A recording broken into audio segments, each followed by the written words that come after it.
sobre as mãos do Senhor nessa noite. Meu Deus e meu Pai, nesse momento, Pai querido e Pai amado, já viemos te agradecer por cada louvor entoado nessa noite, a qual falou, meu Pai, eu creio que não só em nossos corações, mas no coração daqueles que estão ouvindo nessa noite a sua palavra, o culto dessa noite que foi entoado ao Senhor. Mas nesse momento, Papai querido, já veio passar aqui para o seu filho, seu servo, pastor Éder, aquele que o Senhor consagrou, Papai querido, na sua presença, para estar, Papai querido, arrebanhando as suas ovelhas. Meu Pai, nessa noite, que ele venha diminuir, o Senhor venha crescer na vida dele, usando ele como teu servo, aqui, meu Pai, o ministro da sua palavra. Meu Senhor, em nome do Senhor Jesus, é o que te pedimos e te agradecemos. E a igreja diz: amém. Receba o servo de Deus com palmas, agradecendo a minha oportunidade nessa noite, amém? Aleluias, graças a Deus. Cumprimento a igreja com a paz do Senhor Jesus. Amém, amém, meus queridos irmãos. Glória a Deus. Glória a Deus. Glória a Deus. Deus poderoso, Deus maravilhoso. Glória a Deus, aleluia. Queridos irmãos, abre a sua Bíblia no livro do profeta Isaías, capítulo 41, a partir do versículo 6. Isaías, capítulo 41, a partir do versículo 6.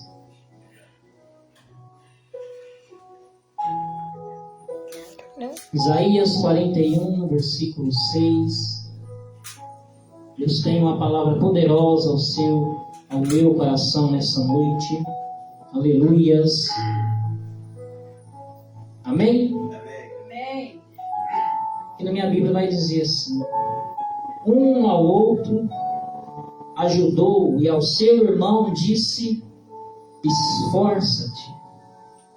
Um ao outro ajudou, e ao seu irmão disse: esforça-te. Santo Deus e eterno Pai, sem querer menosprezar a oração da tua serva para com a minha vida, Pai, eu quero pedir para que o Senhor venha me usar poderosamente nessa noite, trazendo a palavra revelada ao meu coração, para o coração da tua igreja. Pai, me usa conforme o seu querer, para falar não aquilo que queremos ouvir, mas aquilo que precisamos ouvir nessa noite abençoada. Fala poderosamente através do teu pequenino servo, em nome do Senhor Jesus. Amém? Assente-se no seu lugar, exaltando e glorificando o nome santo do Senhor. Glória a Deus, aleluia. Eu havia escolhido pregar lá em Êxodo, só que Deus escolheu essa mensagem para a noite de hoje, porque não é da forma que eu quero, mas é da forma que o Senhor quer. Quem escolhe o alimento para nós é o nosso Senhor Jesus. Aleluias. Meditando essa palavra, ainda ontem pela manhã, o Senhor foi bradando ao meu coração. Quando eu estava meditando esses versículos, o meu coração ardeu, o meu coração começou a pegar fogo, porque quando Deus fala, o nosso coração arde.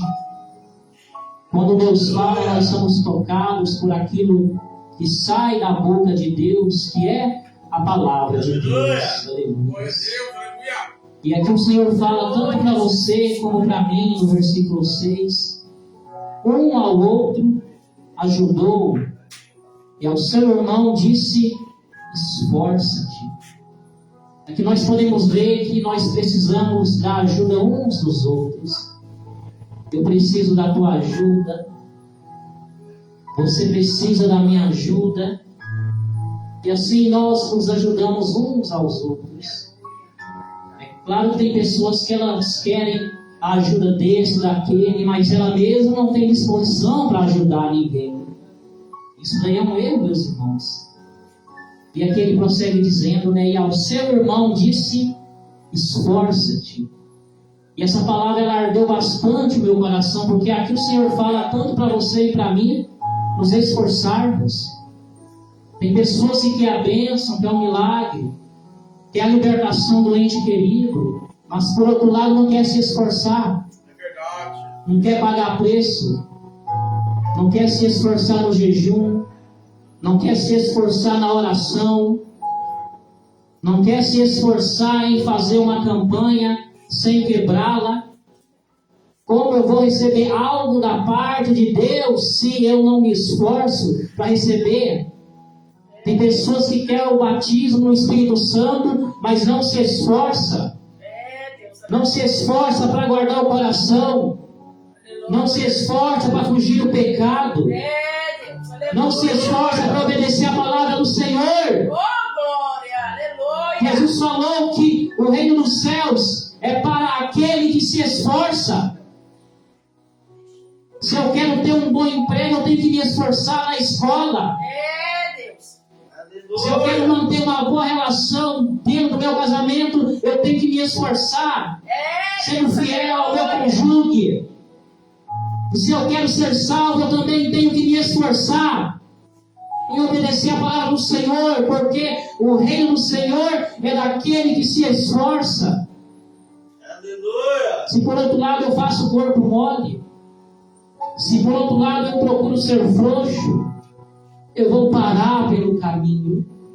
Então o Senhor fala para você e para mim nessa noite, esforça-te. Glória a Deus. Ah, mas eu já estou me esforçando, esforça um pouquinho mais. Aleluia! Aleluia. Porque se eu não procurasse me esforçar, eu não estaria aqui pregando para você. Se eu procurasse não me esforçar, eu já estaria distante, perdido, afastado dos caminhos do Senhor. E prosseguindo a leitura, Glória a Deus. o artífice animou ourives, e o que alisa com o martelo ao que bate na bigorna, dizendo da coisa soldada.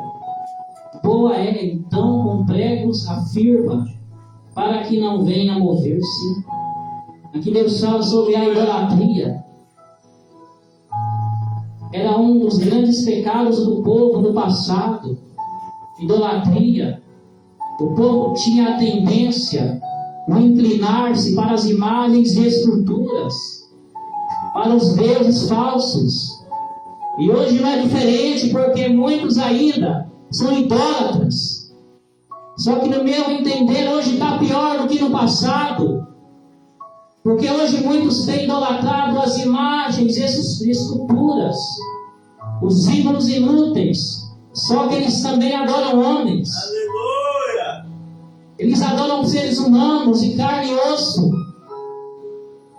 E eu falo aquilo que Deus põe no meu coração. O que tem de gente por aí idolatrando político, idolatrando Lula, idolatrando Bolsonaro. Verdade? Aleluia! Idolatrando artistas, jogador de futebol, artista de televisão. Eu vou mais além, eu aprofundo mais. Tem muita gente que senta a lenha nos católicos porque eles adoram as imagens. Verdade. Mas por outro lado, está adorando o pai, está adorando a mãe, está adorando o filho, está adorando o cônjuge, está adorando a profissão que tem. E a mensagem agora é exatamente para o cristão. Muitas vezes está condenando, está julgando o católico, mas está na mesma situação dele e idólatra do mesmo jeito. Está na mesma situação e ainda pior. Porque o sujeito está na idolatria porque é cego. Ele está fazendo algo que ele não tem entendimento, é na ignorância. Mas muitas das vezes o crente não é ignorante. Ele sabe que no coração dele só deve ter lugar para Deus. Mas ainda ele insiste em dividir o coração dele. Então está pior do que aquele que não conhece. Verdade. É verdade, irmãos? Não é ignorante, nesse caso, negligente. Porque ele sabe o que tem que fazer, mas não faz. Ele sabe que no coração dele só deve ter espaço para Deus, mas ele mesmo assim acaba dividindo o coração dele com o pai, com a mãe, com os filhos, e está desagradando a Deus. Porque no meu coração só deve ter espaço para Deus. Ah, mas então eu não posso amar o meu pai, a minha mãe, o meu cônjuge. Não é isso que eu estou dizendo para você. O que eu estou dizendo para você é que Deus tem que estar acima de tudo e de todos nas nossas vidas. Nós temos que amar a Deus muito mais do que o nosso ente querido, do que o nosso familiar, do que o nosso cônjuge, do que os nossos pais. Caso contrário, nós nos tornamos idólatras. E o idólatra não vai entrar no céu. O idólatra vai ser lançado no lago de fogo. Quem adora a imagem de escultura não vai entrar no céu. Quem adora político não vai entrar no céu. Quem adora pai e mãe não vai entrar no céu. Se não vai entrar no céu, vai entrar onde? Vai ser lançado no lago de fogo e enxofre. Porque assim diz a palavra do Senhor. E não é somente os idólatras, não. Os feiticeiros serão lançados no lago de fogo e enxofre. Os adúlteros, os que amam e praticam a mentira, como foi falado pelo nosso irmão. Todos aqueles que não forem achados escritos no livro da vida, a parte que lhes cabe é o lago que arde com fogo e enxofre, aonde o fogo não se apaga e o bicho não morre. Aleluia! Então, meus queridos irmãos, nós temos que andar na linha, fazer aquilo que Jesus nos ensina a fazer, se quisermos entrarmos nos portões da Nova Jerusalém. Aleluias! Aleluia! No versículo 8: porém tu, ó Israel, servo meu, a quem elegi, descendente de Abraão, meu amigo. Que palavra abençoada, meus irmãos. Abençoada porque todos nós sabemos quem foi Abraão, né, queridos? A palavra fala que Abraão era o pai da fé. O inimigo é o pai da mentira. Abraão é o pai da fé.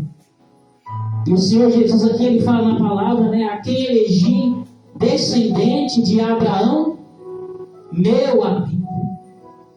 Igreja, Abraão era amigo de Deus. Você também é amigo de Deus? Porque tem gente por aí que é amigo de todo mundo, né? Menos amigo de Deus. A pessoa da igreja, ela é amiga do pastor, é amiga do diácono, do porteiro, é amiga da líder do círculo de oração. Que coisa boa, né? Mas não adianta muita coisa se não for amigo de Deus. Tem gente aí que bate no peito: ah, sou amigo do homem. É, sou amigo dele. Ah, mas é amigo de Deus? Ah, não sou, então não adiantou nada. Porque o que muda a minha vida é ser amigo de Deus. O que muda a minha vida é ser amigo de Jesus Cristo.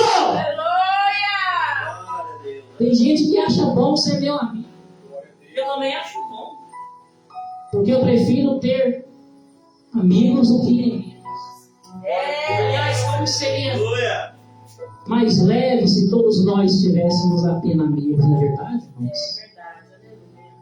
Mas eu falei para a pessoa: olha, é muito bom ser meu amigo. Só que incomparável é ser amigo de Deus. Deus é verdade. Porque se você for meu amigo, muito que eu posso fazer alguma piada e fazer você rir. Não vai mudar muita coisa, não. Mas se você for amigo de Jesus, muda tudo. Porque depois que eu me tornei amigo de Jesus, hoje eu tenho visto Jesus mudando tudo. É claro que não é no meu tempo, mas é no tempo dele. E você é amigo de Jesus, você é amigo de Deus, porque não tem coisa maior, não tem coisa mais gratificante, não tem coisa mais maravilhosa do que vão ser amigos de Deus. Aleluia. Aleluia. Aleluia, Jesus. Glória a Deus. Foi pregado na última quarta-feira, né, irmão? Sobre o Lázaro, né? O Edilene trouxe a mensagem. Você sabia que Lázaro era amigo de Jesus? Lázaro era amigo de Jesus. Interessante que Lázaro não era discípulo. Lázaro não era pastor. Lázaro não era sacerdote. Era amigo. Eu estou dizendo isso porque tem pessoas por aí que ela tem até a carteirinha, tem o título, mas não tem amizade, não tem relacionamento, não tem intimidade com Jesus. Não adianta nada. Não adianta nada eu ser pastor se eu não tenho amizade com o pastor dos pastores, que é Jesus. Aleluia. Não é verdade, irmão? Glória a Deus. Está cheio de gente por aí. Pastor, sacerdote, pregador, mensageiro. Diz que não tem amizade, não tem intimidade, não tem vida, não tem relacionamento com Jesus. Glória a Deus. Aleluia. Por quê? Porque não faz o que Jesus manda fazer. Deus, aleluia. Porque uma vez Jesus reuniu os discípulos e falou para eles: olha, se vocês fizerem o que eu vos mando, vocês serão meus amigos. Porque essa é a condição para se tornar amigo de Jesus. Qual é a condição, pastor Wélio, de fazer aquilo que Jesus manda fazer? O que Jesus manda eu e você fazer? Perdoar? Amar o próximo? É verdade. Ser humilde? Guardar o coração? Abandonar o pecado? Abandonar o erro? Então, se eu fizer aquilo que Jesus manda eu fazer, eu automaticamente me tornarei amigo de Jesus. E eu vou dizer uma coisa forte para você, hein? Porque se coisa grande e maravilhosa é ser amigo de Jesus, coisa terrível é quando eu me torno inimigo de Deus. Aleluia. Ser amigo de Jesus é incomparável, mas se tornar inimigo de Deus, isso é terrível. Eu mostro para você dentro da palavra. Teve um tal de um faraó que quis se tornar inimigo de Deus, achou que estava no mesmo nível de Deus, achou que era Deus, foi humilhado, foi envergonhado e foi afogado nas águas do Mar Vermelho quando Deus abriu o mar para o povo de Israel passar. Porque é dessa forma que Deus faz com aquele que se levanta contra a obra de Deus, com aquele que se declara inimigo de Deus ou do povo de Deus. Deus abate, Deus destrói, Deus mata aquele que se coloca como inimigo e de adversário de Deus. Louco é aquele que se coloca como adversário de Deus.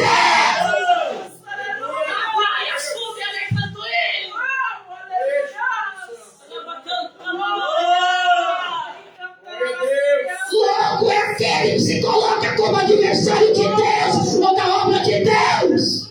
Aleluia. Espírito Santo. Glória a Deus. Glória, glória, glória a Deus. E eu vou te falar uma coisa, hein? Tá cheio por aí. Só porque ocupa alguma posição, tem um pouquinho de dinheiro, conquistou alguma coisa na vida e se levanta contra a obra de Deus. É louco, é doido. E eu digo mais, hein? Ali no livro de Tiago vai dizer que todo aquele que é amigo do mundo se constitui inimigo de Deus. Então, para eu ser amigo de Deus, eu tenho que abandonar as coisas do mundo. Quais são as coisas do mundo? O pecado, é o vício, é as drogas, é a prostituição, é o álcool, é a mentira, é a falcatrua, é o engano, é a falta de caráter. Tudo isso procede do mundo. E se eu não me abomino dessas coisas, eu posso me tornar inimigo de Deus. Então, irmãos, é muito sério isso. Ser amigo de Jesus é algo maravilhoso, mas se tornar inimigo de Jesus e Deus é algo terrível. Olha só o versículo 9. A quem tomei desde os confins da terra e chamei das terras distantes, dizendo: Tu és o meu servo, a ti escolhi e nunca te rejeitei. Irmãos, aqui é o próprio Deus falando com você e comigo. Ele está dizendo que nós somos servos dele. Você é servo de Deus, querido irmão. A ti escolhi. Não foi nós que escolhemos a Deus, mas foi Deus que escolheu a cada um de nós. Aleluia. Você acha que eu escolhi pregar a palavra do Senhor? Não. Foi Deus que me escolheu para pregar a palavra do Senhor. Porque se tinha uma coisa que eu tinha medo, era de microfone. Se tinha uma coisa que eu tinha dificuldade, era falar em público. Tanto é que no começo do ministério Foi um desafio. Mas Deus foi trabalhando, Deus foi quebrando a timidez, Deus foi lapidando, para que eu pudesse chegar até onde tenho chegado. Porque é dessa forma que Deus age, meus queridos irmãos. Você acha que foi eu quem escolhi pastorear? Foi não. Mas foi Deus quem escolheu que eu estivesse como pastor dessa congregação. E o mesmo é referente a você. Jesus falou para os seus discípulos: não fostes vós quem me escolhestes, mas foi eu que escolhi a vós. E é Jesus falando para você nessa noite. Foi Ele quem te escolheu lá no meio da tua parentela, lá no meio da tua casa, lá no meio da tua família, lá no meio dos seus. Ele te escolheu. Escolheu para quê? Escolheu para pregar a palavra dele, escolheu para fazer a obra dele, escolheu para levar o evangelho dele, escolheu para anunciar o nome dele, escolheu você para servir a Ele. Glória a Deus! Glória a Deus! E outra coisa, geralmente quem Deus escolhe é aqueles que não são escolhidos pelos homens. Você já parou para pensar nisso? Que geralmente quem Deus escolhe é aquele que não é escolhido pelo homem. Geralmente Deus chama aquele que não é chamado pelo homem. Por que, pastor Noélio? Porque o homem escolhe aquele que é grande, Deus escolhe aquele que é pequeno. Aleluia! O homem geralmente escolhe aquele que é forte, Deus escolhe aquele que é fraco. O homem geralmente escolhe aquele que acha que ele é, só que Deus escolhe aquele que não é. Para fazer uma obra grande e extraordinária, para que ninguém venha se vangloriar ou se exaltar diante de Deus. Está escrito lá em 1 Coríntios capítulo 1, Deus chamou as coisas loucas desse mundo para confundir as que se acham sábias. Deus chamou as coisas fracas desse mundo para confundir as que são fortes. Deus chamou aqueles que não são para confundir aqueles que são, a fim de que nenhuma carne venha se exaltar ou se vangloriar na presença de Deus. E eu me enquadro nessa qualificação, porque eu não sou nada, eu sou barro, pó, erva, pequeno, insignificante. Grande é Deus. E no dia que eu me exaltar, eu me achar, Deus me abate. Glória a Deus, é verdade. No dia que eu começar a achar que sou melhor do que você, Deus me abate.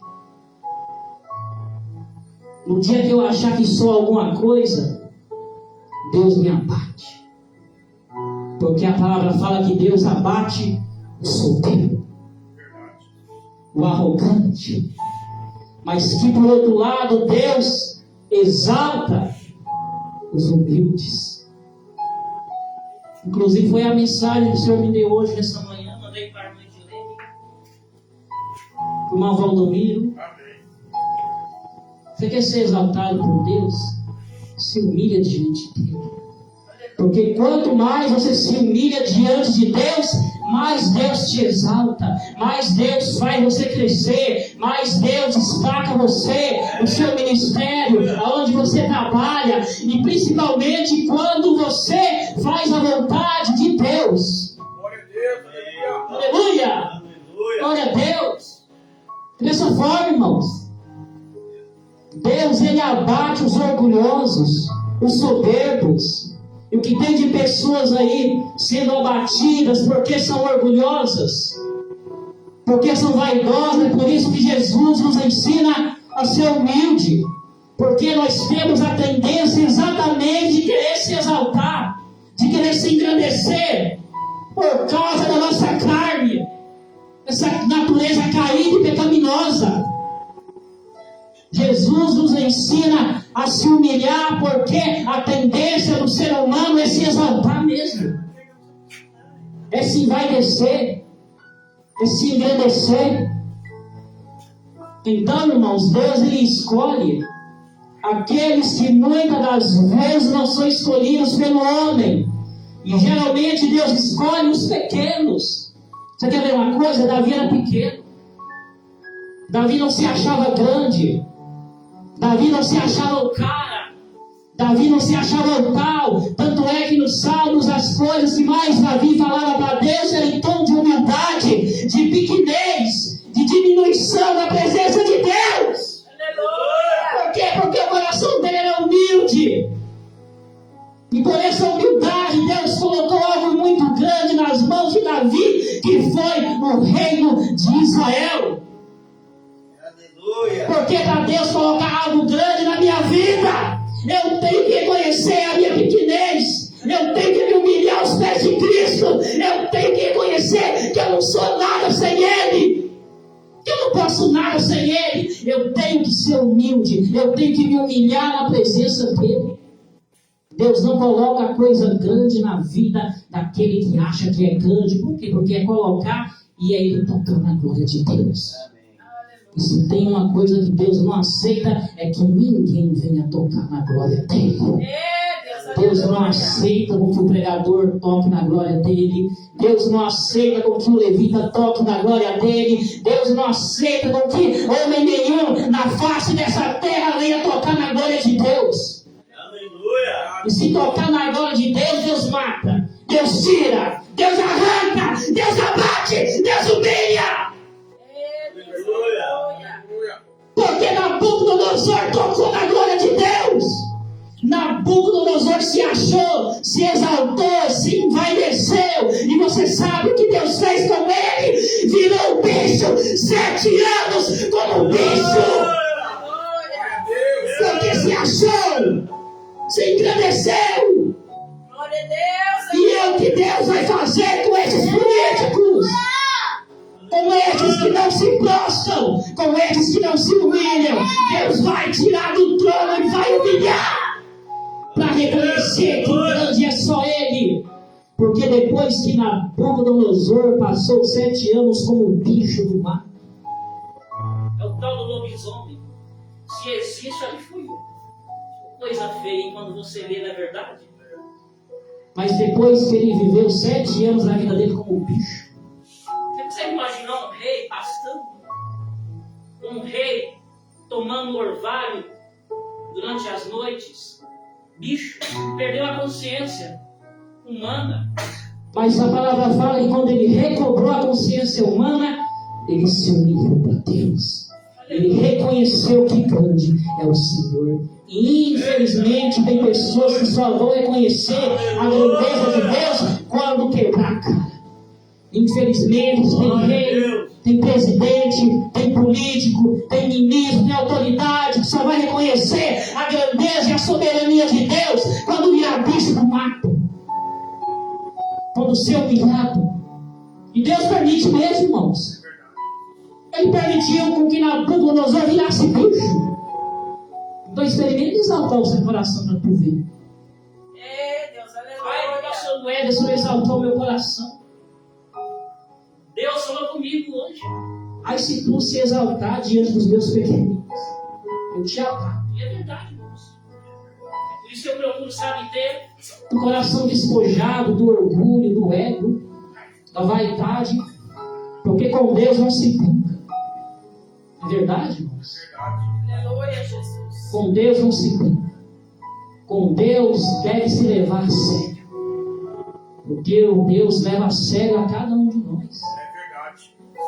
Mas infelizmente muitos têm brincado, não é verdade? Muito pastor tem brincado. Muito pregador tem brincado. Muito servo tem brincado. E vai pagar o preço, por quê? Porque com Deus não se brinca. Com Deus teme. Com Deus devemos ter reverência e humildade para com o nosso Senhor. Então, irmãos, que coisa forte, né? Tu és o meu servo e a ti escolhi e nunca te rejeitei. É verdade, Jesus. Aleluia, Jesus. Quem aqui já foi rejeitado por alguém? Como dói, hein? É verdade. Como dói a rejeição. Principalmente quando a pessoa falava que te amava, que queria o seu bem, que batia no seu ombro e te chamava de amigo, de amiga. Esse tipo de rejeição é muito, mas muito dolorosa. Só que Deus fala para você e para mim nessa noite que Ele nos escolheu e nunca nos rejeitou. Prova isso que nós estamos aqui. Se Deus tivesse nos rejeitado, irmãos, estaríamos perdidos. Estaríamos desviados. quem sabe até mortos, não é verdade? Olha o versículo 10. Não temas, porque eu sou contigo. Ou seja, não tenha medo.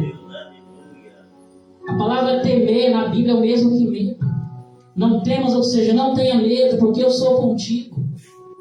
O que as pessoas mais têm tido no coração é medo. Irmãos, nunca se viu uma geração com tanto medo, não é verdade? Começou a falar em Terceira Guerra Mundial e o pessoal começou a amedrontar. Quando veio a explosão de casos de coronavírus, Teve até crente que se amedrontou. ficou com medo.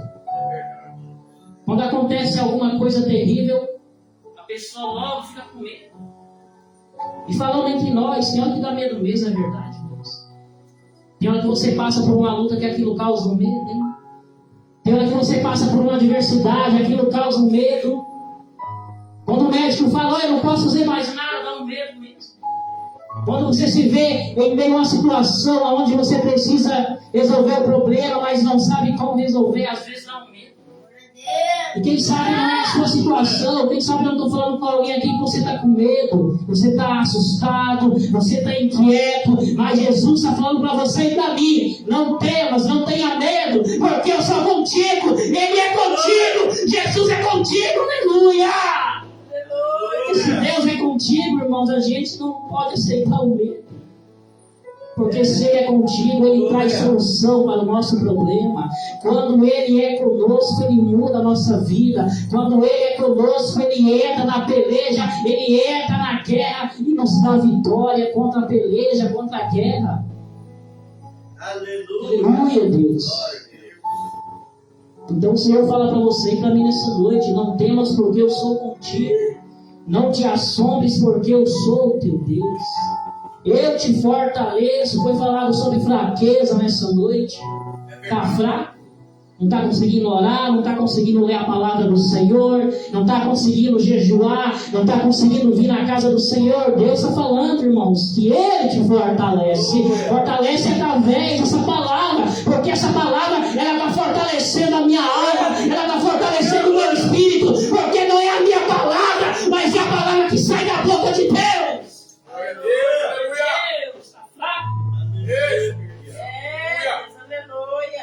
Está fraco, querido irmão? Deus te fortalece nessa noite. Para você caminhar.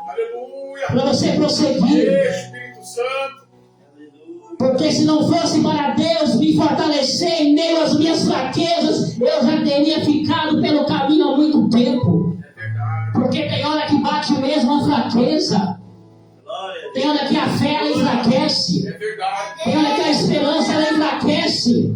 Mas aí Deus vem através da palavra fortalecendo a fé, fortalecendo a esperança, porque senão a gente não tem condições de caminhar, a gente não tem condições de permanecer na presença de Deus. Se não é Deus para nos fortalecer, a gente desiste, a gente retrocede, a gente para. É verdade, irmão? Tem luta mesmo, tem deserto, que enfraquece mesmo. É verdade. Há momentos em que estamos tão fortalecidos, não é verdade? Há momentos em que a sua fé está tão fortalecida que só de você abrir a sua boca parece que a coisa já acontece. Amém. Ah, mas há momentos em que a gente está tão fraquinho, não é verdade, irmãos? Glória a Deus. Há momentos em que a gente se encontra tão fraquinho que a gente começa a pedir oração desse, daquele. Não, olha por mim, porque coisa hoje pegou. Hoje a fraqueza está grande. Glória a Deus, aleluia. E Deus permite isso, irmãos. Por quê? Porque antes de sermos servos de Deus, somos de carne, barro, pó. Então o Senhor fala para você e para mim que Ele nos fortalece e te ajudo e te sustento com a minha destra fiel. Amém. Irmãos, Glória a Deus. Deus não precisa da nossa ajuda, É verdade.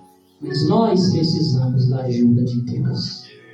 E Ele está dizendo aqui que Ele te ajuda, hein? É verdade. Ajuda a sair desse problema, ajuda a resolver essa dificuldade, ajuda a lidar com essa aflição. Ele ajuda, irmãos. É claro que tem hora que a gente Aleluia. Na nossa insignificância, meio que somos tentados a querer ajudar a Deus. é verdade. A querer colocar a mãozinha, sendo que Deus não precisa da minha mãozinha, porque a mão dele já é o suficiente atuando na minha situação. Aleluia. Quer verdadeiramente ajudar a Deus? É tão fácil. Como? É só não colocar a sua mão aonde a mão de Deus está. Porque muitas das vezes a nossa mãozinha atrapalha o que a mão de Deus está fazendo. E para encerrar a mensagem, e te ajudo e te sustento com a destra da minha justiça. Irmãos, sustentar é o mesmo que dar de comer, alimentar, nutrir, fortalecer. É exatamente o que Deus faz com os passarinhos, com as É aves. verdade, Deus. Sabe quando você vê aquele passarinho com aquela frutinha no bico? Ali é Deus sustentando aquele É passarinho. verdade. Tanto é que Jesus falou: observai as aves do céu, não semeiam, não trabalham, não ajudam em celeiros, contudo, o vosso Pai Celestial as sustenta. Eita. Deus sustenta a criação, Deus mata a fome dos animais. Só que interessante que muitas das vezes, quando olhamos para o ser humano, né, o ser humano que foi feito à imagem e semelhança de Deus, muitas vezes está mendigando pão. Irmãos, sabia que um dos problemas maiores hoje da sociedade é a fome? É verdade. Glória a Sabia? Deus. Aleluia. Está nas estatísticas. Um dos maiores problemas hoje do mundo globalizado chama-se fome. Ah, mas espera aí, pastor Leandro, se Deus Ele sustenta as aves, se Deus não deixa nenhum passarinho morrer de fome, porque muitas vezes o homem está morrendo de fome, o homem está perecendo. Será que Deus ama mais os passarinhos do que o próprio homem que foi feito à sua imagem e semelhança? É claro que não. Deus, Ele ama a humanidade muito mais do que os animais. Ah, mas por que então que a humanidade passa por tantas necessidades? Simples. Infelizmente, o homem não quer viver na dependência de Deus. O homem não quer depender de Deus, quer depender de outros homens. Ou então quer depender de si próprio, quer depender de político, partido, esquerda, direita, promessa de homem, sendo que na verdade o homem não foi feito para depender do outro homem. O homem foi feito para depender de Deus, para esperar em Deus, para depositar toda a sua fé e confiança em Deus, porque é só Deus quem pode suprir as necessidades. Se eu não posso resolver nem os meus próprios problemas, que dirá os seus problemas? Se eu não posso nem suprir as minhas próprias necessidades, que dirá as suas necessidades? Glória a Deus. Mas o homem muitas das vezes insiste em viver longe de Deus. Rejeita a depender de Deus e muitas das vezes querendo depender de si próprio. Ah, mas é o meu serviço, é o meu trabalho, é a minha faculdade. Verdade. Jesus falou que sem Ele nada podemos fazer, então esquece. Pode ter faculdade, pode ter estudo, pode ter isso ou aquilo, mas se não levar uma vida na dependência de Deus, vai viver Aleluia. com falta. Vai viver em falta. Não é isso, irmãos. Deus, Ele ama o homem muito mais do que uma planta, do que um animal, do que uma ave. Mas o que Deus espera que a humanidade venha se voltar para Ele. Entender que toda solução de problemas e dependência tem que estar somente voltada ao nosso Deus. Quando nós procuramos viver na dependência de Deus, verdadeiramente não tem necessidade tua ou minha que Deus não venha suprir. Aleluia. Eu encerro a palavra dizendo que Jesus, na verdade, falou: buscai em primeiro lugar o reino de Deus e a justiça, e todas essas coisas vos serão acrescentadas. Tenha Deus como a sua prioridade, que tudo que está faltando no tempo de Deus, Ele há de acrescentar na tua como também na minha vida. Amém, meus queridos irmãos?